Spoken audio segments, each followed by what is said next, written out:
And what is going on, everybody? Welcome back into episode 4 of Club Jaguar, your latest and greatest Jaguars podcast that you guys can see all over your different video and audio watching apps. So, of course, like I said, guys, this is Club Jaguar. Club opens every Wednesday at 8:30 p.m. Eastern Time. And by the way, guys, this stream is powered by BetUS, guys. BetUS is a sponsor of this stream. And look, with BetUS, they're the number one sports book in the game. Right in my description box down below, you guys can get a 125% deposit bonus on basically your first deposit. So put down $100. You're going to see $225 show up in your account. A little bit later, we'll get into some different spreads and some different fun stuff you guys can find on there. But without further ado, we're going to welcome on the co-host for Club Jaguar. First of all, we got the man who's at all the different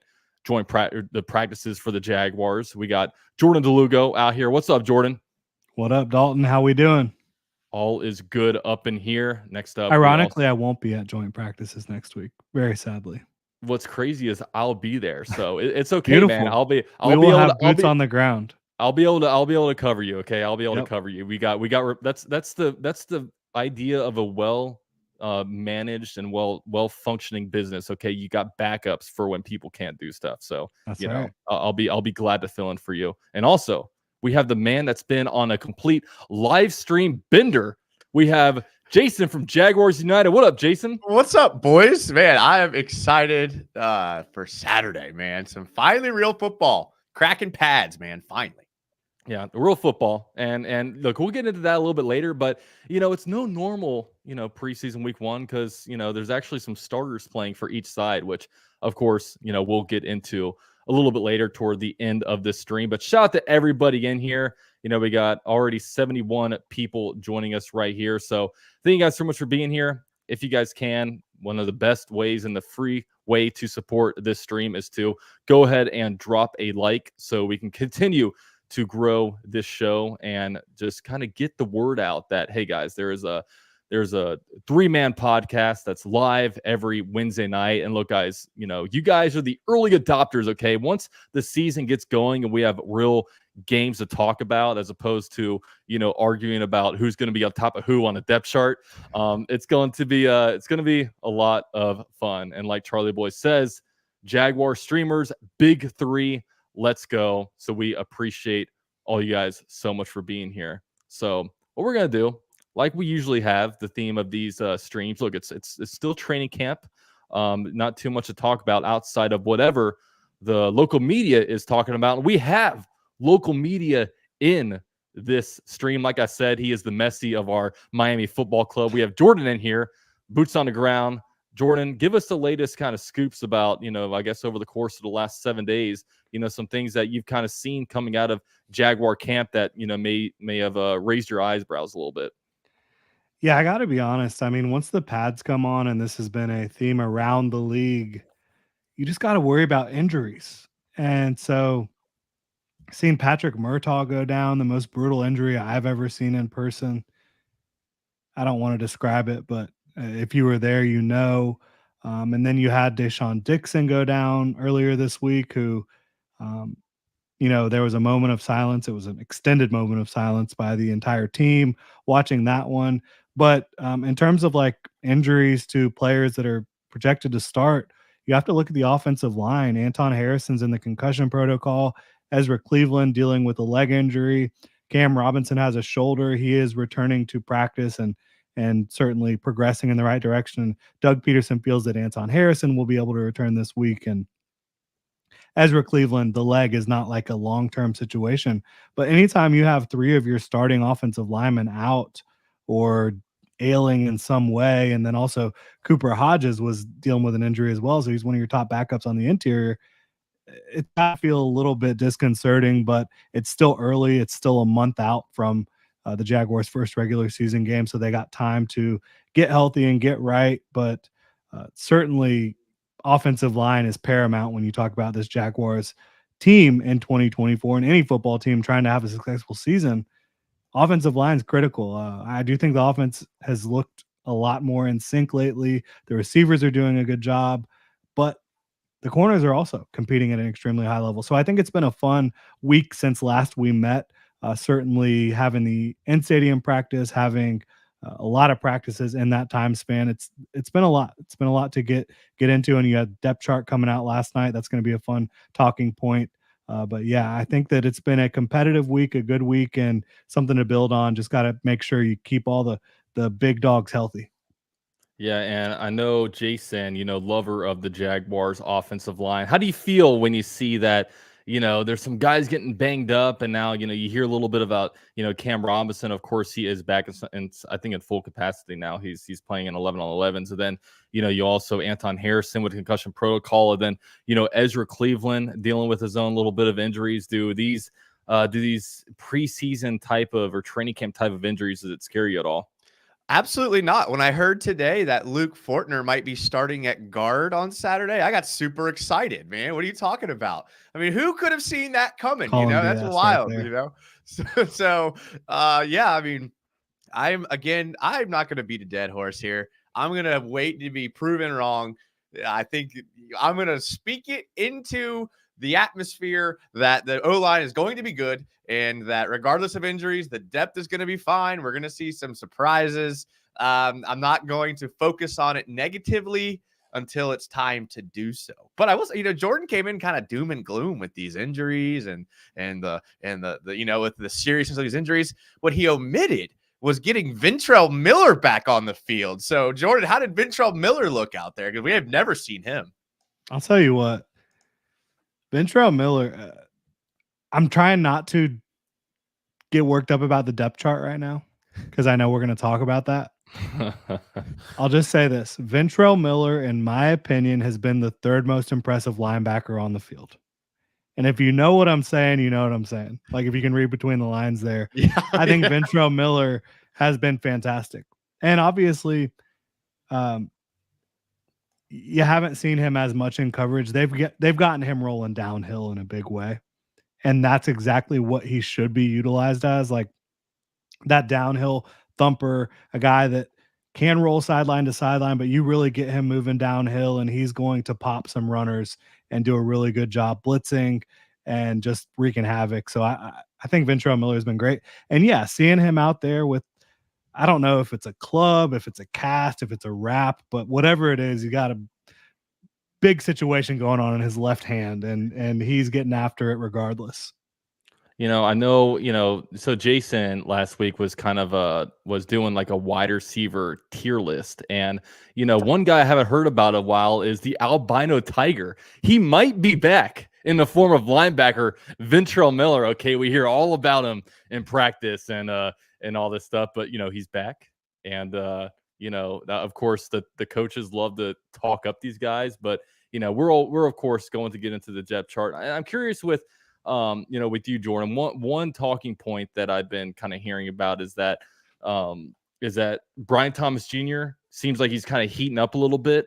And I know there's going to be a lot of eyes on him. And I know I put out, a question on Twitter about who you guys are most excited to see on Saturday. I think mine is just Brian Thomas Jr. just because, first of all, he's the guy I wanted the Jaguars to draft. And also, you need elite premier receivers. And of course, this week we're probably going to see Brandon Ayuk get traded somewhere. And, that was kind of the trade-off. It was like, do the Jaguars maybe go after an Ayuk or do they invest a high draft pick in a wide receiver that falls there? Most likely Brian Thomas Jr. And, the Jaguars went with a Brian Thomas Jr. I know, after 2 days of training camp, people were freaking out. But now it sounds like, there's been some, nice deep balls over to Brian Thomas Jr. So, I guess with Brian Thomas Jr., you've been on all these practices. How is he kind of coming along so far? I still say, why not both Brian Thomas Jr. and Brandon Ayuk? I know I'm a little bit on an island. Not a lot of people are on that, but that's how I view it. I know you would have to pivot from your current plans in a big way, but I think that would be fantastic. It's not going to happen. It's just, if I was running things, I'd be looking hard and long at that potential Brandon Ayuk trade. I know the Jaguars are not going to do that, but Brian Thomas Jr. came out of the gates. This is a person, an athlete who I think just needs to get comfortable. and you're seeing him get more and more comfortable in this offense, within this team, within this ecosystem. Christian Kirk has been called out by Doug Peterson as someone who is actively trying to get Brian Thomas Jr. to come out of his shell. I know Gabe Davis is doing the same thing. You saw Brian Thomas Jr. speak to the media after practice today. I think that it's just slowly coming along for him. He's not like an extrovert. He's more of an introverted person who, as Dalton leaves us for a second there, introverted person who just takes a little bit of warming up. And I think that that's what you're seeing on and off the field for him so far. And now I'm Dalton. Beautiful. I don't know what happened there. It's working now. It's working now. But I think you're seeing him getting comfortable, getting going, and you have seen him score multiple deep touchdowns over the last few practices, and he's getting more involved in the offense from an 11-on-11 standpoint, 7-on-7 team portions of practice. He's getting more involved. I still look at him, though, and I think that going into this rookie year for him, going into his first season in the league, he's probably going to be the Jaguars' fourth leading target getter heading into this season. I really think that, as we're doing some musical chairs here. Like, you have Gabe Davis, who you brought in, you signed him to be a starter. I think he looks very comfortable over the last week. He's been physical once the pads come on.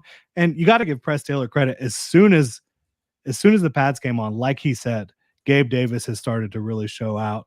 And then Christian Kirk is going to be a high volume target. Evan Ingram's going to be a high volume target. I think Brian Thomas Jr. is going to be that X factor that if you can get him going, it could really unlock the entire offense. And not to mention receiving running backs. Like Travis Etienne is going to catch a lot of balls out of the backfield as well. So I think Brian Thomas Jr. is on the right track, but I still wouldn't expect him to be if you're going into a fantasy draft, I wouldn't be trying to draft him as the Jaguars' number one target. Not quite yet. Yeah, and it's kind of confusing where you're going to really grab your, weapons for the Jaguars, and really in fantasy, just because, man, and people have been asking me, I'm just like, I really I think, Evan Ingram and Christian Kirk are going to be good for some, for some receptions and everything, but it's really hard to be able to because it feels like with this year for me, it just feels like Gabe Davis and Brian Thomas Jr. will be very, very boomer bust. And sometimes I get a little bit nervous about, drafting players like that. Real quick, we got a super chat. Shout out to BG4X with a $5 super chat. Thank you so much. It says, stoked for September football. Appreciate you guys for giving us a midweek boost for everything y'all do. It was always Duval till we die, baby. Hell yes. And yeah, so we got a little bit of news that happened yesterday. I don't know if it's news or anything, but Jaguars depth chart has been presented. So let me go ahead and flip. Hopefully my camera's still on, because I don't know what's going on with this, with my streaming software, but it's all good. I don't even know if you guys. We're looking good now. Yeah, we're looking good, right? So I think you need to fire your production team. Dude, I think so. It's way too low budget, and you see what you got me doing over here. Okay, I'm a producer. I'm a host. I'm a lot of stuff right now. Okay, I got a lot of hats going on here, so just bear with me, guys, as we struggle to get this thing going. But yeah, we have a depth chart here. I guess if you maximize your screen, you can see it pretty well. Otherwise, it's a bunch of names. And I know my initial reaction to this is, yeah, let's go ahead and bury the rookies. Let's put the rookies behind everybody, because that's kind of the name of the game in the NFL, which I don't mind it, especially since we don't have a rookie quarterback that's we have to act like it's going to be a third string guy. But, outside of the rookies being buried, I guess, Jason, was there anything that kind of popped out to you when you saw this initial depth chart? I mean, nothing really struck me, because I know how much weight to put into this, right? Even Ryan Nielsen, what he say, was etched in sand, right? Right. Basically, it is what it is. I wouldn't get too hung up on it. The one thing that this kind of took me a little bit by surprise is they have Luke Farrell ahead of Brenton Strange, which I like Luke Farrell, but we kind of talked a little bit about Brenton Strange last show or the show before. And I mean, if they genuinely have him as the third tight end, that could end up being a disastrous pick. And I hope he develops and all of that. But that one I was, pretty taken aback by the fact that they had him behind Luke Farrell. But yeah, I mean, the rookie's just being buried. I don't know if that's for motivation or earn your spot type situation. But with these depth charts with every team, I mean, I was looking at Kansas City's depth chart and it makes no sense either when it comes to certain position groups. So, I mean, I'm not putting too much stock into it. I'm sure next week's depth chart or the next one they release will be completely different. So for me, I'm just kind of ignoring it for now, to be honest. Yeah. How about for yourself, Jordan? I agree 100%. I do think that Luke Farrell is better prepared to execute at a higher level in all facets of the game right now than Britton Strange, who did have a good day today. Britton Strange caught a lot of passes in the team portion of practice, but Luke Farrell's been here and done that. What is most interesting to me is like, yes, as Jason said, it's interesting. Like, why are we seeing some of the things we're seeing? It doesn't make sense to me. I think you look around the league and you see a lot of depth charts that don't make sense. And it's not just the rookies. Like, sure, we could sit here and say, why the hell is Jarian Jones at the back end of the cornerback depth chart? But my question is, why is the starting will linebacker Chad Muma or Devin Lloyd? Why is Darnell Savage listed as the starting free safety? Why is Christian Braswell listed as the starting nickel corner?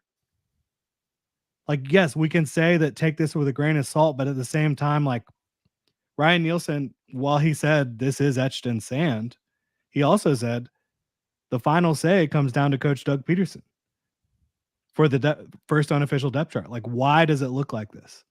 Yeah. Why is your starting nickel listed as your starting free safety? Why is your starting free safety listed as your starting strong safety? Why is your starting strong safety listed as a backup? Why is your starting will linebacker listed as a or starter?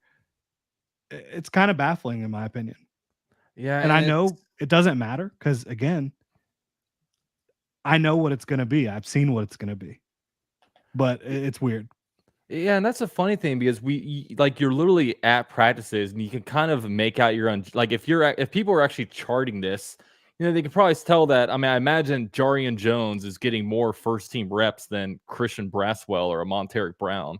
I imagine Mason Smith is seeing the field before a ZC Tomewo, however we say that. So, and it's just kind of weird when I look at this because the Jaguars only have one nickel cornerback listed.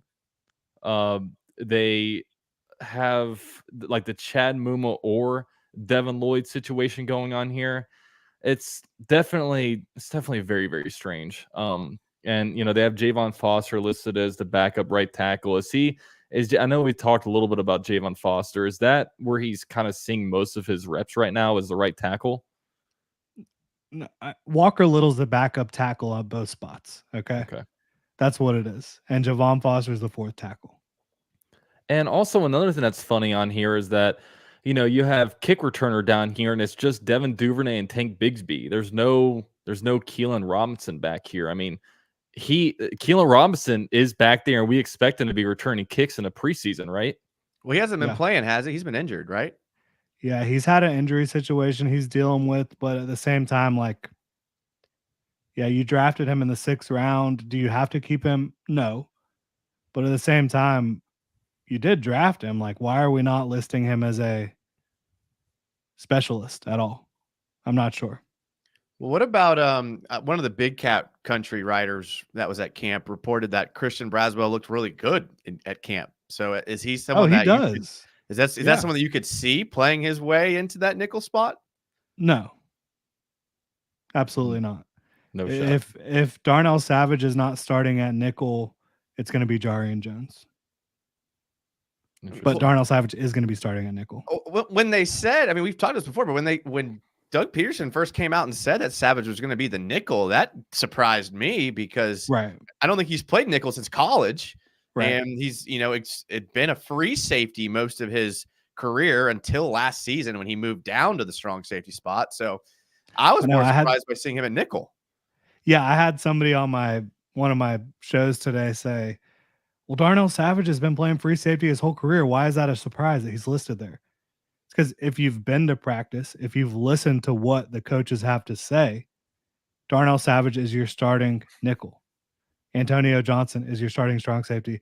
Andre Cisco is your starting free safety. That's how it's gone. Like that has been how practice has looked. That's been how the coaches have spoken about it. So that's what makes it weird. And again, if you told me last year, if you told me in February that Darnell Savage would be the Jaguars starting nickel, yeah, I would have been like, excuse me? What are we talking about here? But that's what's going on. That's what they signed him to be, and that's what he's going to be. I don't understand why this depth chart does not reflect that, quite honestly. Yeah, and I don't ever remember because of course these depth charts usually come out and at first we're kind of just like, giggling about it, kind of making fun of it. But I don't know. I don't think I don't think I remember one in recent history just kind of it just lazily put together like this. And I know, with the Chad Muma at Will or Devin Lloyd and even Sam, like like the Will and the Sam positions are way different, right? And like, I imagine Chad Muma's role is going to be a lot different than Yasir Abdullah. So No, so I think that Muma actually is going to be the starting Sam, but there isn't technically a starting Sam because it's not a starting position in this defense. You're not normally going to have a Sam linebacker on the field. That's going to be, less than 40% of the time when you're having more than two linebackers on the field. And when you talk about Mike and Will, like Devin Lloyd talked about playing more Mike this year. Devin Lloyd, Foye Oluokun, they're basically playing the same position. Foye Oluokun, though, is the green dot player. In the NFL, Mike and Will is more about like who's on the strong side, like how the offense is identifying, oh, that's the Mike. Like they're both playing off-ball linebacker off the ball. And the only real difference is Foye Oluokun is going to be the green dot guy, the guy that's communicating the calls, all that good stuff. They're both going to be aligning in the same spot, overlapping, like depending on how the offense is lined up. So that's the way it's going to happen. I don't know what this is all about. I really don't. And Sam is more of a hybrid position where like they could be on the ball over a tight end or they could be a little off. But it doesn't make sense to me, bottom line. And I think that Chad Muma probably is the starting Sam, quote unquote, even though that's not a starting position. Do you see a scenario where Muma overtakes Devin Lloyd for the Will spot? No. That would shock me. Devin Lloyd is a much better football player than Chad Muma. And I like Chad Muma. When they were both coming out in the draft, and now still, like based on what I've seen over the last couple of years and practice and on game day, I think that Chad Muma coming out was a guy that maybe could push to be a starter. Devin Lloyd was a surefire plus starter in the NFL. It's taken a little bit of a longer than I expected for him to really find his footing. But I think part of that could also be the defensive coach you're playing for. I think that Ryan Nielsen's going to get the most out of Devin Lloyd. I think he's poised for a very big season. And I'm also curious because the Jaguars drafted Yasir Abdullah last year, right? I think it was like a 5th round pick. He was going to be like almost like a rotational edge rusher, but he was more of in a developmental role last year. Healthy scratch all year. Chase on, of course, got his fair share of snaps where we forgot he existed, but he did exist. But with that said, Yasir Abdullah was kind of in a in a healthy scratch all year. Now he's kind of listed as like a Sam as opposed to like maybe a defensive end. So what is Yasir Abdullah? Is he now just a complete misfit in this defense? And is he going to be a guy that you think is going to wind up being cut when the 53-man roster is here? I mean, I was kind of talking about this on my show the other day. Like Jordan was just talking about, like the versatility of that nickel defense. That, I mean, if you think about your base defense with a 4-3 and the nickel, you're taking off that linebacker and you're putting in, a defensive back. There may be some formations where, Ryan Nielsen's very multiple with what how his fronts look. I mean, when we went back and watched the Falcons games, there were a lot more odd man fronts than I was expecting to see. Like I was sold that Nielsen was going to be an even man front, 4 D linemen every single time. Your nose lines up shaded on the center. You have a 3 technique. Then I turned on the Falcons games and a lot of plays, they had a nose over the center and they had 2-3 techniques. And then they would line up 2 guys outside. And so they have the option, I think, to have 4 defensive linemen and then bring in Yasir Abdullah to kind of play that traditional 3-4 edge when they want to bring an extra guy to the line of scrimmage. So I think there is a spot for him in that scenario. But, you know, would expect to see that maybe 10% if that plays. But I think he makes the team. I don't know what you guys think. Yeah, I think it'll be fascinating. I completely agree with you. Nielsen is so multiple.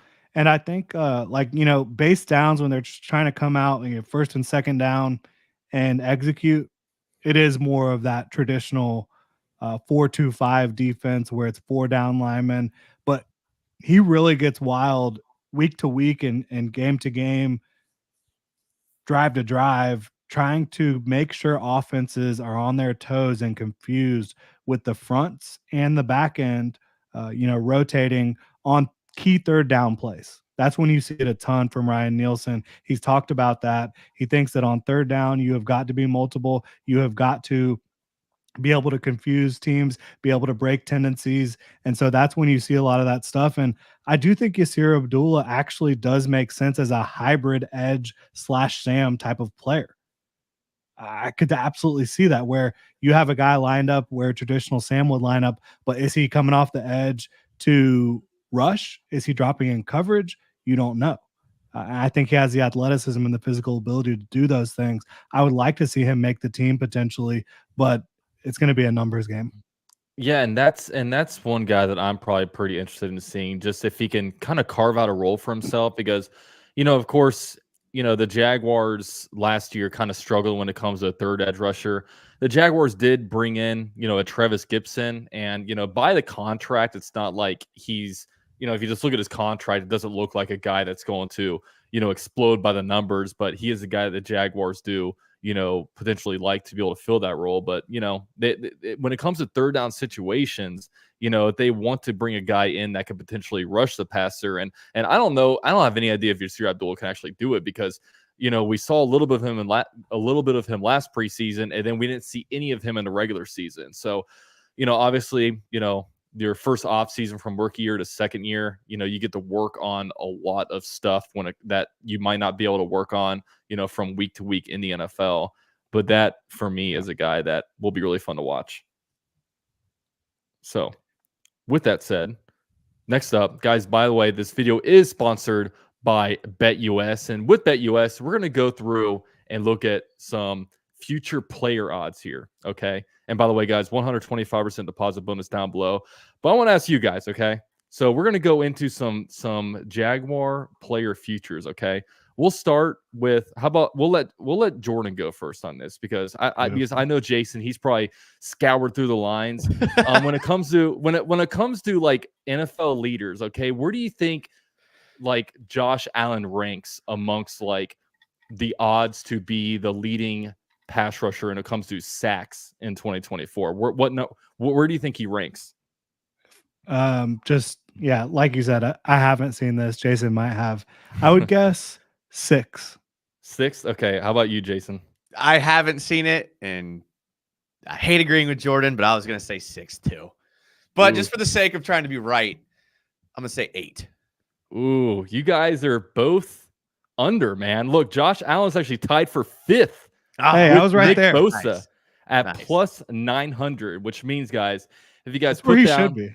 Yeah, it's pretty good. I mean, look, this is Vegas, okay? Like this isn't people just making a list to get clicks. This is actually them putting their money where their mouth is and saying, "Hey, this is what we think. If you guys think we're wrong, put some money on it." And right now, Josh Allen's at plus 900, which means if you put down $100, you could potentially earn $900 if that actually wins. He's behind right now. TJ Watt is leading the charge at plus 450. And then Myles Garrett, Micah Parsons, Max Crosby, and then Josh Allen is tied with Nick Bosa. So pretty good company. I mean, look, guys, you can't argue that. Like, we literally have an edge rusher that is literally top 5, you know, when it comes to where Vegas thinks he's going to be when it comes to sacks. I mean, that's look at those guys. Look at those guys underneath him. Yeah. I mean, he's got some good. Look at this: Trey Hendrickson, Donnell Hunter, Aiden Hutchinson, Chris Jones. Yeah. I mean, this is. I wonder if Hendrickson is impacted by the fact that he's dealing with injury right now, because he has been one of the sack masters for quite a while. But this list is just like unbelievable. Yeah. Such good football players. Yeah. And maybe they got to update the Heinz Allen on here. But other than that, man, Yeah. I like where we're at. So next up, we're going to get controversial. Okay. Next up, Trevor Lawrence. Okay. Where do you think, we'll start with Jason. Jason, where do you think Trevor Lawrence ranks on BetUS, which by the way is a sponsor for the stream? Where do you think he ranks on BetUS when it comes to, where he is when it comes to, I guess, leading passer?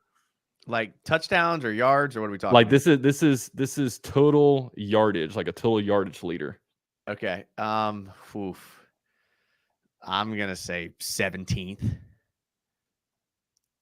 How about actually never mind. This is passing touchdowns. Where do you think he is on passing touchdowns? I'm still maybe 17th? 19th. Maybe 17th? 19th. So which one are you locking in? 17 or 19? I'm gonna lock in. Let's split the difference. I'll lock in 18. Okay. What about you, Jordan? Where do you think he's at? 11. 11. All right. He is going to be at 17. Oh man. You gotta stick with your guns. Okay. I know. So it's funny with this one. So Trevor Lawrence is actually tied with Justin Herbert at plus 3,000. So a lot of this Baker Mayfield. So we got to remember with this with sacks, that's a lot more individual. But with this list, you almost also got to think of the surrounding cast. Like Justin Herbert right now is a great for passing touchdowns, but like who's he throwing to? You know what I mean? Like McConkey, baby.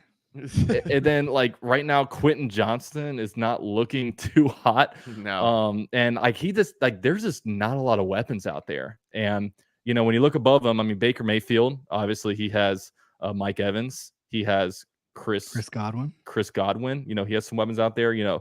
Lamar Jackson, pretty highly regarded. Matthew, and there's some guys of like Caleb Williams right now is number 12. Okay, but Caleb Williams has number one receiving core in the NFL. He's got better receivers. He's got number one receiving core in the NFL. Exactly. He's got Roma Dunze. He's got Keenan Allen, DJ Moore. I mean, that if he was going into Justin Fields' situation, he'd be buried down here with Drake May.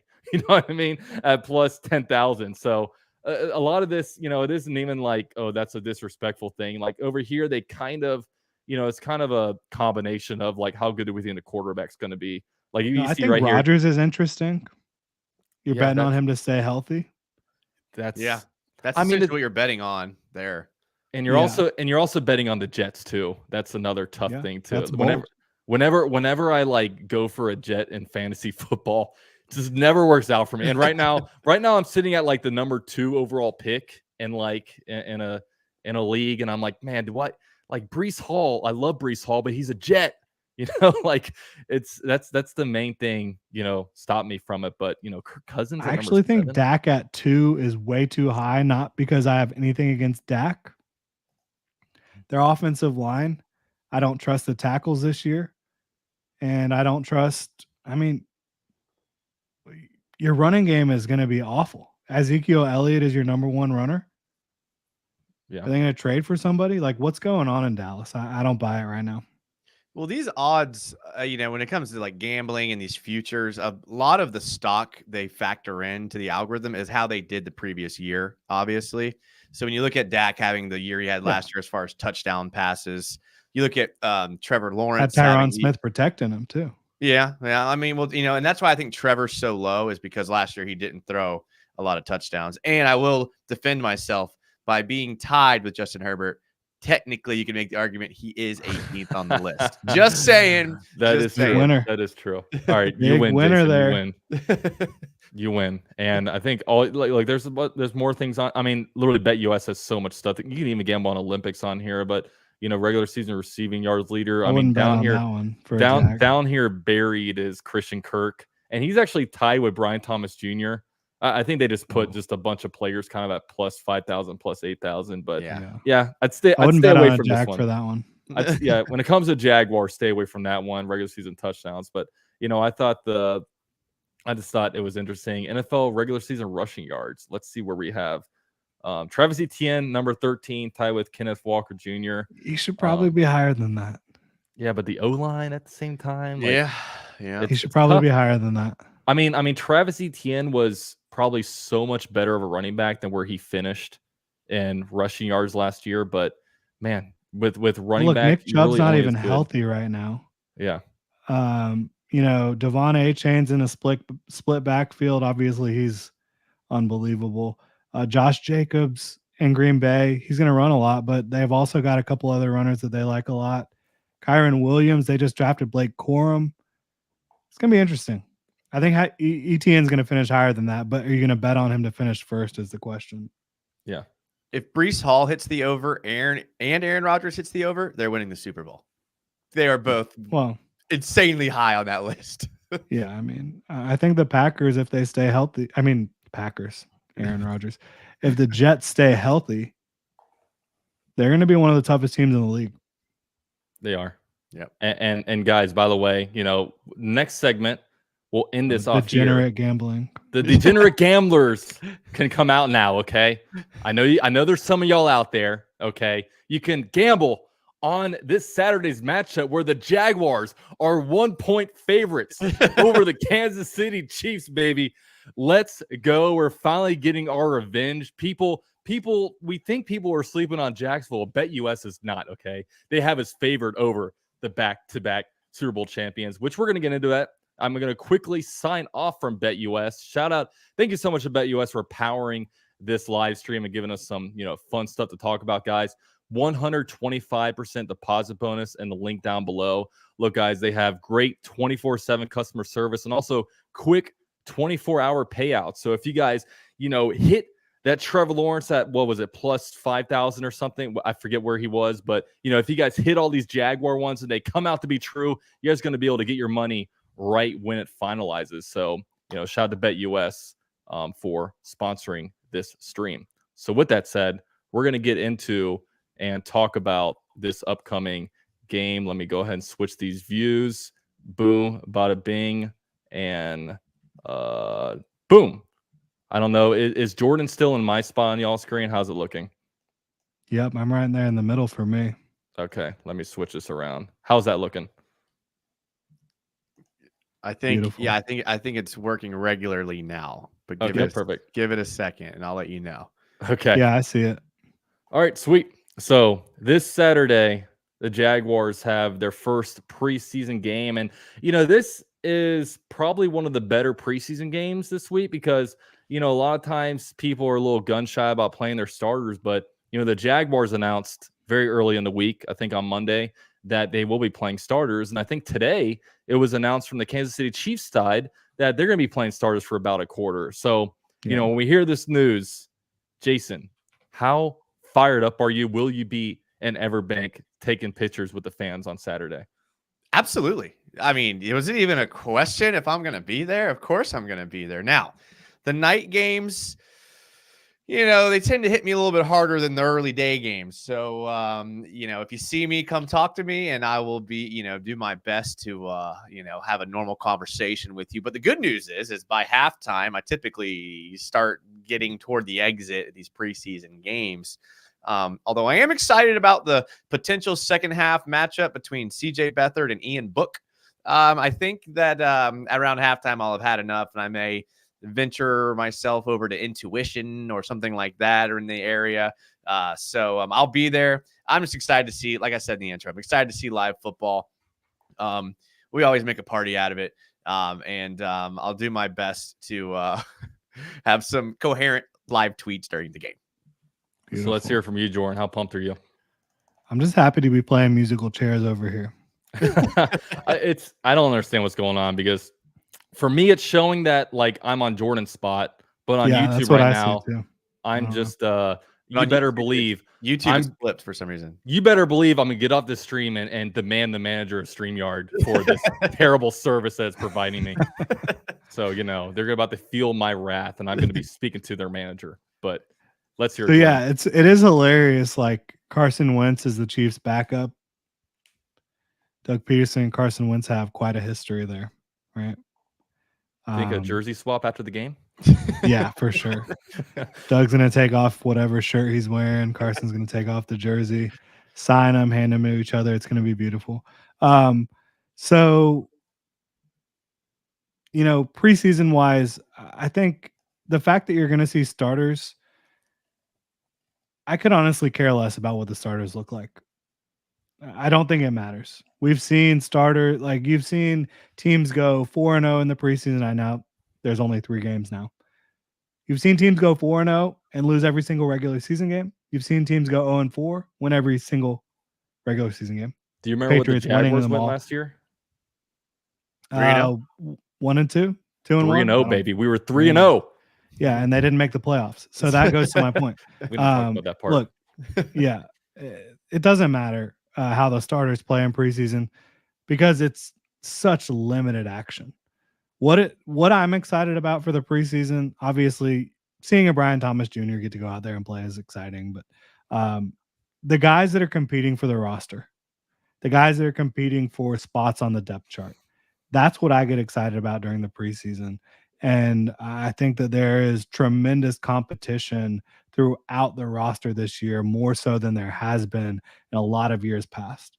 So I think the competition's at cornerback, at wide receiver, even at tight end. I mean, I know you've got probably 3 guys locked in at tight end with Ingram and Strange and Farrell, but Josiah Jaguar has been playing his ass off. He's been doing a great job. Are they going to keep 4 tight ends? Probably not. They'll probably keep 3.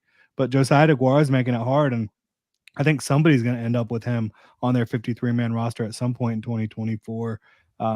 Competition with the interior of the offensive line, like, can Luke Fortner stave off the competition? Does it matter? Like, even if he is awful, like, does it matter? They're just going to keep him regardless. There's so many interesting things. I think safety is interesting. You know, adding Adrian Amos now that Andrew Wingard is hurt. This is a guy that's played so many years in the league, and like even last year bounced around from the Jets to the Texans, but still played decent football.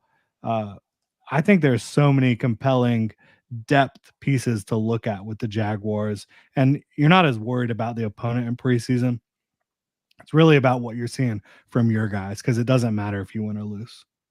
I mean, for me, I want to break the streak against the Chiefs, and you better believe I'm slamming that over on BetUS because we're favored, baby. But yeah, I'm excited for this game. I'm always excited for preseason until preseason starts. I'm like, okay, let me get through this because it sometimes it is a little bit tough watching like football without really any strategy because it's different, and you can feel how vanilla it is. But man, we're gonna be able to see Trevor Lawrence go out there and play. I'm always excited to see, our guy Trevor Lawrence play. Then, we get to see, some of our rookie first round pick, Brian Thomas Jr. go out there and play. We get to see a new Jaguars, defense. Because I got to tell you guys, like Ryan Nielsen has me so fired up. Like I'm at that point where like I'm not worried about the Jaguars defense at all in 2024 because man, I just feel like Ryan Nielsen with the pieces that he has. I mean, he has this defense just. Like he has this defense under his wrap. So that one's excited to me. But yeah, I mean, we get to see, a little bit of football, even though it's not necessarily, real football with all these different schemes going on. I'm excited to, really see our guys play.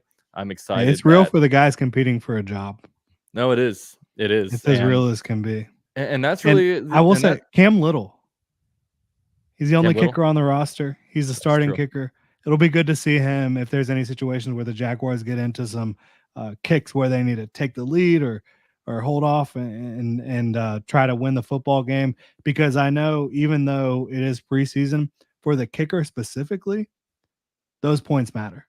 Oh, it definitely does. Nothing changes from the preseason to the regular season in terms of like actual kicking strategy. Like you make the kicker, you don't make the kick, right? Yeah.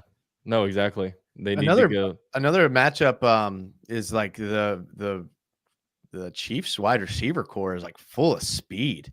Like I don't think Tony is going to play because he's doing whatever. He might not make the team. I don't even know. But you look at like Rashee Rice, you look at Hollywood Brown, Sky Moore, Xavier Worthy. I mean, they got a lot of speed on that receiving core. So, even if it's not Mahomes, seeing these defensive backs who are kind of jostling for some of those spots, it's going to be cool to see them, especially if they play man, right? Seeing them match up against those guys in man coverage and seeing if they can keep up with some of these faster guys. And the Jaguars secondary has speed now. No, like they added a lot of speed in the offseason too. So I agree with you 100% there. And another thing to look at, while we're talking about Cam Little is like, dude, we have new kickoffs this year, okay? And I didn't watch the Hall of Fame game at all. Never I really did. watched any of the XFL. So like this kickoff thing is kind of brand new to me. And I'm not that excited for it, to be honest with you, just because like I'm just not a huge like special teams guy. I just, I hate when, especially against the Jaguars, but when like a kick return goes for a touchdown, just because it just feels so out of the game of football, because I'm just a big like offense versus defense. And then, I hate when like kickers miss, 30-yard chip shots just because like those are ones they should make. And I hate when they have big impacts on games. And that's exactly what happened in the playoffs last year. I mean, there were so many like pivotal kicks that were missed that just, I hate just, a kicker that has just so much power over a game. And that's with this, new kickoff thing for me. So we'll see how much of an impact it has. I don't know, like if it's, I feel like they're putting a lot of work in to basically make it to where a guy's either going to be going down the 20 to 30-yard line. And I know they want to make it more interesting. And I get worried with the new kickoff thing. And of course, like now they're talking about maybe expanding the season to like 18 games where, you're going to have like injury, you know what I mean? And, last year, Tyson Campbell got hurt on special teams. You know what I mean? I know it wasn't as like, it wasn't like he was on the special teams. They just kind of had their prevent, kind of a defense safety out there just in case they were going to fake it. But yeah, I hope this doesn't, have a lot of fluky touchdowns. And I just hope that the new kickoff thing doesn't just, change the game a lot. I think it will change the game a good bit. I think you're going to see a lot more kickoff returns.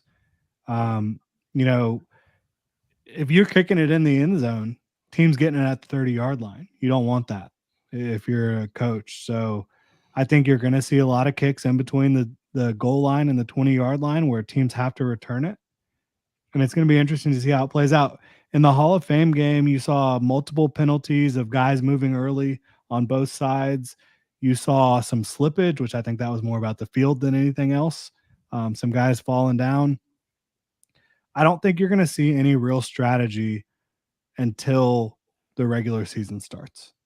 I think that once the regular season starts, you're going to have multiple weeks of footage to study, of film to study, and you're going to start seeing some teams try to do some more interesting, unique things as return units.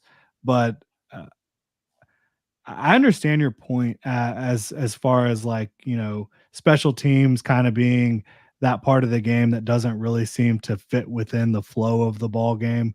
But for me, I've grown up like special teams has always been in football.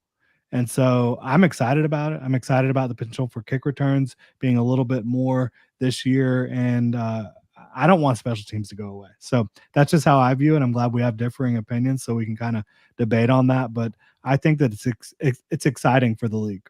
Yeah. I mean, see, if it were up to me, what I would do with honest, like, is I understand people that like special teams. I really do. I just don't like, I mean, for me, we would just honestly, it would suck to not have a kickoff, but I would just have every team start off at the 25-yard line. Instead of an extra point, I would literally say, do you want to take the point or do you want to gamble a point and go for two where you can either go 8? If you don't make it, you're at 6.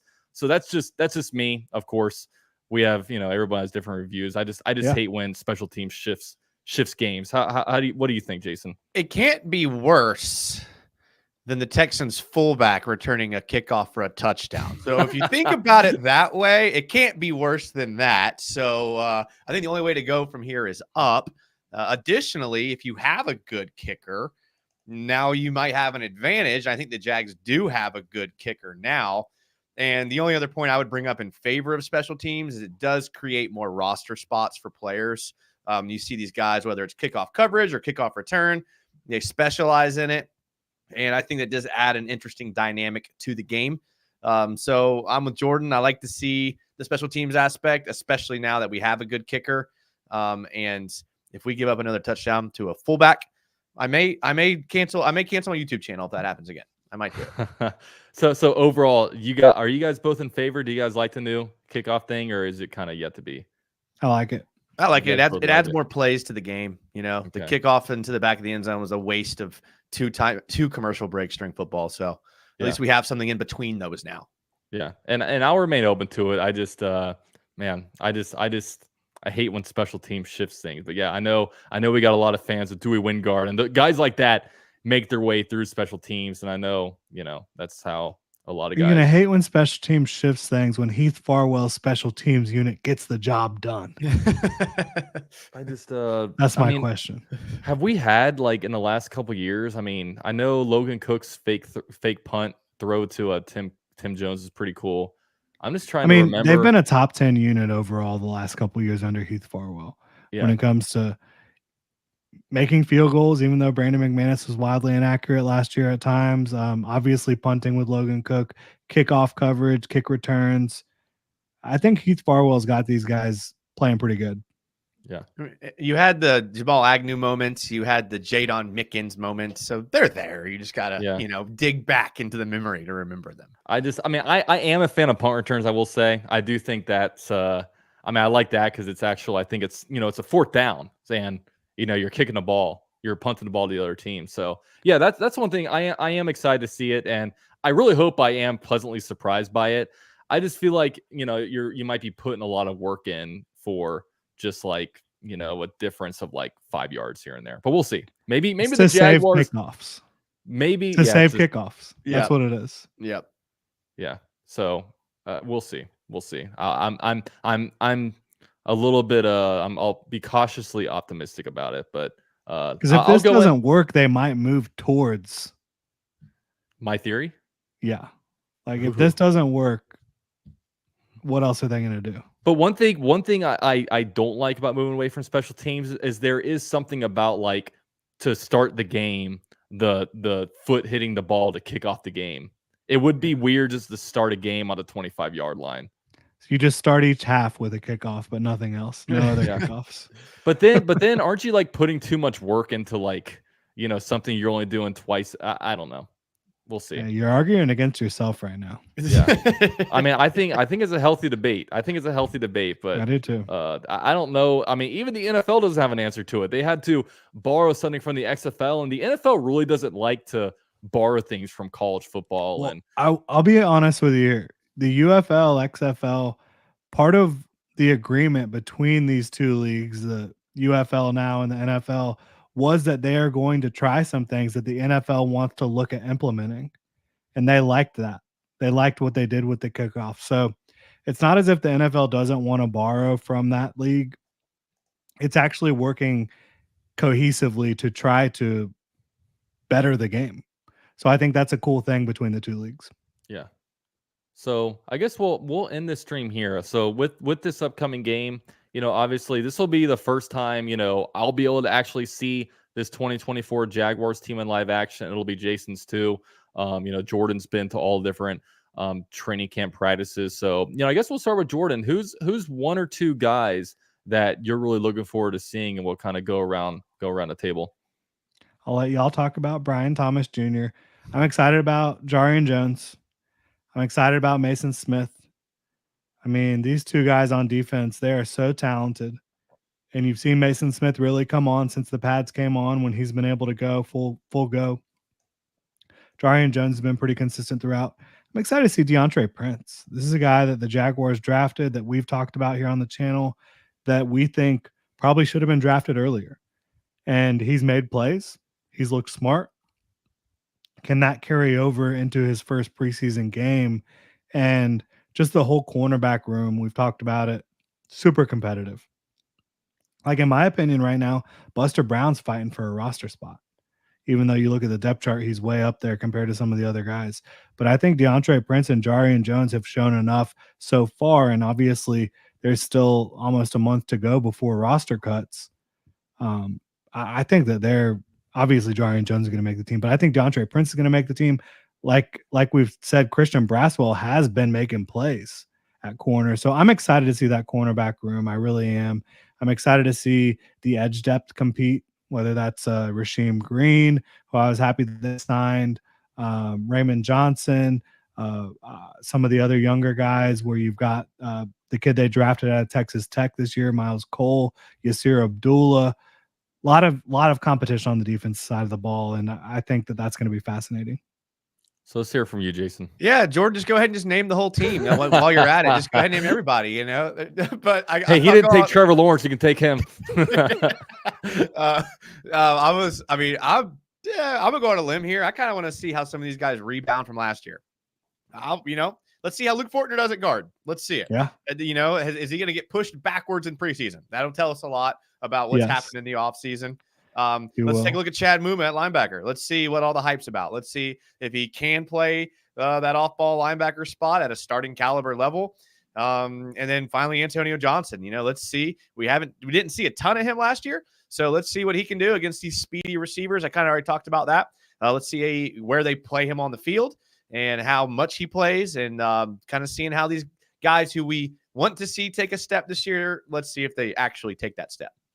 So I'll name some. I'm surprised none of you guys touched on this, but how about Tank Bigsby? Because look, Tank Bigsby is a guy that the Jaguars drafted him very early on, 3rd round last year, and I have a feeling that this guy, every single preseason game, he's going to get at least 15 touches. I mean, they are going to, I think, work him so he is ready to really be able to be the RB2. And I think to be the RB2, man, you need experience, need touches, because running back sees a lot of different things. I mean, you gotta be able to carry the ball. You got to be able to understand when you're getting the ball versus not getting the ball, if there's some kind of option. But you also got to be able to pass block as well, pick up blitzers. So there's a lot of responsibilities of that, as opposed to just a lot of times just block the guy in front of you. So I think Tank Bigsby is going to be getting a lot of work. He's been a guy that, we see the local media talking a lot about him, about, how he's looking good. He's looking, pretty fast. So that's a guy that I'm excited to see. Also, Tank Bigsby, trust in Tank. Yeah. We believe in tanking. Okay. That got us Trevor Lawrence. Tank's going to get us to that next level. So that's a guy. Also, so I put out this question on Twitter, who you guys most excited to see on Saturday. I didn't count down or tally what people said, but a lot of people were excited about Joshua Cephas. Of course, the Jaguars undrafted rookie wide receiver from I think it's what is it? University of Texas, San Antonio. Texas. I was about to say Roadrunners. I was about to say Chattanooga or something, but yeah, he's a road runner. Okay. The orange and blue jerseys, but yeah, he's the guy that, has a lot of the measurables. And I don't know if he'll be able to make it. Obviously, with a wide receiver, you got to be good at a lot of different stuff. Just because you make a really, really cool back shoulder catch doesn't mean you're on the roster, because how's your route running? How is your blocking abilities downfield? What are you doing on special teams? Because if you're going to get that last wide receiver spot, you got to be able to contribute in those areas. And that's one way. Just ask Colin Johnson. Yeah. And that's how Tim Jones has made his money on the roster, man. He can special teamer, he can block, he can kind of do it all. He might not be the most prolific wide receiver, in preseason, but that's kind of how he's made his money. And of course, I think that, the edge, the backup pass rushers when it comes to Travis Gibson, we went into a little bit earlier about your Yasir Abdullah. Can he get in the mix? Does anybody pop out when it comes to that spot? And we'll see if some of these rookies can elevate themselves out of the dumpsters of these depth charts, because as it stands right now, it doesn't look like Jarian Jones is going to make the 53-man roster. Mason Smith cut. So we'll just Brian Thomas Jr. is number wide receiver 1 on here. So, they respect the first round picks, but if you're a day 2 and day 3 pick, you're going to have to earn your spot. And yeah, Blake says he's excited about Parker Washington. That's another one too. There's really no wrong answers here. There's a lot of intriguing stuff about this Saturday, but the best thing that could happen this Saturday is that we come out of it healthy. Am I right? Unscathed. That's right. Yeah. One thing we do know is that Elijah Cooks will go off, and everyone will fall in love with Elijah Cooks, just like every preseason. So we know that's going to happen for sure. Hey, I think Elijah Cooks and Joshua Cephas are going to be competing not only to make the roster, but to see who leads the team in receiving yards this week. Yep.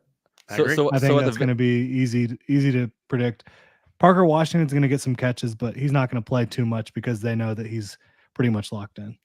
So after the preseason, we're all going to give away award. Okay, we're going to give the award to the Cappy preseason performer. Okay, the best player that won't make the roster. Okay, so we're going to be on the lookout. There's going to be some guys that get cut, and it's like, how did this guy get cut?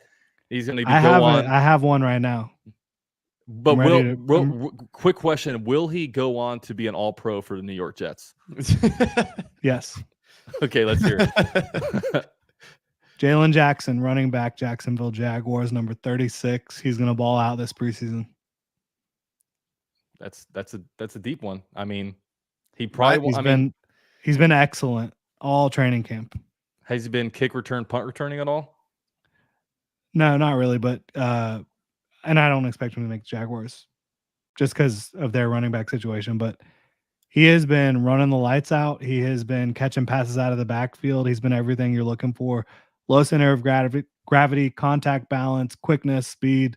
I think he's going to be a guy that kind of probably has a bounce around in the league to find a home because of his station. But he's a good runner. Sweet. Yeah, I'm penciling in Elijah Cooks. I'm already calling it. He's gonna ball out and he's gonna get cut. And I'm trying to see who my guy's gonna be. I mean, maybe like Josiah DeGuara. Could that be? Love it. Could that be a good pick? Because that last year Garrett Prince, we all thought he was shooing to make the roster. Then he got cut, and the Jaguars decided to only keep 3 tight ends. And now he signed with the. I don't know if he's still with the Chiefs, but he's got a little bit of revenge on his mind. I can tell you right now if he's not on their roster. Dang. That's the one. I mean, we had Colin Johnson, Alan Lazard the year before that. It's gonna happen. Yeah. It's gonna happen. We all know. Yeah, and Colin Johnson had game of his life in the Hall of Fame game. Yep. I think the play of the preseason that I've seen for the Jaguars was last year. Nathan Rourke, the play against I think it was Dallas. Oh, yeah. And I think he's out there available. I think he just got cut. Cut. Yeah. Someone, I think it was Augustin recently, was like, "Oh, like we should not have let Nathan Rourke go." And I'm like, "Well, he got cut today. Bring him back. Go get him." I really wonder. I doubt he would have, but obviously the Jaguars were in a weird spot last year when Trevor Lawrence got hurt, and then when Trevor Lawrence got hurt, Nathan Rourke was already cut and picked up by the Patriots. I don't think he would have gotten any playing time, but no. Yeah, they believed in Beathard as the backup, and they might no longer believe that. I was gonna say, does he make 53? I don't know. Yeah, they did last year. I think maybe what they saw last year made them say, "Hey, exactly. What's up, Mac Jones?" But honestly, so Mac Jones, he could be on the team as quarterback too. And I don't. If you can stash CJ Beathard on the practice squad, I don't know how many teams are going to be going after him unless they get into a real depth issue where guys are going down. I think if you're trying to stash a guy on a practice squad, Beathard would be the guy over a Mac Jones. I agree. And speaking of that, Tim Jones, who has been on the roster for so long, why not stash him on the practice squad? Like, is anybody really going to steal him from you? Yeah. No. Exactly. If Mac Jones balls out in the preseason, one of these quarterbacks goes down. I mean, is Mac Jones not one of the top backups in the league right now? I mean, yeah, for sure. Could we swap him for a 4th? Now you've made draft capital. I'm just saying. Yo, I'm shooting for the moon, man. I'm trying to flip him for a 1st and get another Fred Taylor. Okay. Who was the guy? Rob Johnson coming up. Yeah, Rob Johnson. That was the name. Yeah. That's what. Man, if only Beathard came in and beat the Panthers, and for some reason we didn't get that kind of trade for him. It's very unfortunate. It's almost like he's not good. Yeah, potentially. But all right, guys, that's gonna do it for episode 4 of Club Jaguar. Guys, you got some good numbers out here. A lot of people watching. Real quick, guys, before you leave, if you guys could drop us a like. I think we're at 64 likes. Let's get this up to 100 before we get off the air. Shout out to Israel. He says, "Bro, I need Dalton to help me with my wardrobe, dude. Just shoot me a DM, okay? I'll get you set up with all the best." I'll just send you the link to this jacket on Amazon. I'll just go to the homeless shelter and just get his entire fit for free. Yeah, that was not very nice, Jason. Okay, you're out of here. Savage. But all right, guys. So I want to quickly plug our guys. We'll start with Jason because, dude, Jason, I gotta tell you guys, Jason has been on a live streaming bender. Okay. Yeah. Between today and last week's show, he's live streamed 4 out of the last 8 nights. I don't know who you're trying. Like, I mean, I know Jordan's got the Duval Daily. Okay, none of us are ever going to beat him content wise, but what are you drinking over there to go? I mean, specifically, I mean, I know there's some young people that watch it, so I won't get into the specifics what's in my cup. But I will say that, we're getting back on the Tuesday and Friday schedule, which we do during the season. So I'm just getting myself ready for it. For some reason, last night's show went like over an hour and a half. I don't know how it happens. I mean, you can imagine how it happens. But so yeah, check it out. We'll be Tuesdays and Fridays going forward. And thanks to Dalton inspiring me, we're going to be on Instagram and Twitter live. So appreciate that. Thank you. Hell yeah. So yeah, Jason, he's back to his schedule. And guys, look, Jason makes his bread and butter on being able to really show film of these different games. So Saturday, he's going to actually have some real film to break down for you guys and teach the people like me how to football. Okay. So it's going to be, it's going to be awesome. And Jordan, let us know what you got coming up, man. Practice recaps, game recap, finally, right? But yeah, tomorrow is the last practice. It's open to the media before Saturday's preseason opener against the Chiefs. So we will have a practice recap tomorrow. We will have a game preview, which is going to be heavily Jaguars focused during the preseason. I'm not worried about the other team as much because it doesn't matter who wins and loses. You just care about what your guys do. So we're going to have a game preview and then obviously a game recap. It's exciting to have real football, quote unquote, real football, right? Back again. And I think September 8th is the Jaguars' actual kickoff. First game of the season against the Miami Dolphins. So we're a month away. I mean, that's awesome. Awesome stuff. No, it's really, really exciting. And yeah, I'm excited to get real football back, and I'm just excited for everything to come. So guys, Jason and Jordan, their links are down below. Go subscribe to their YouTube channels.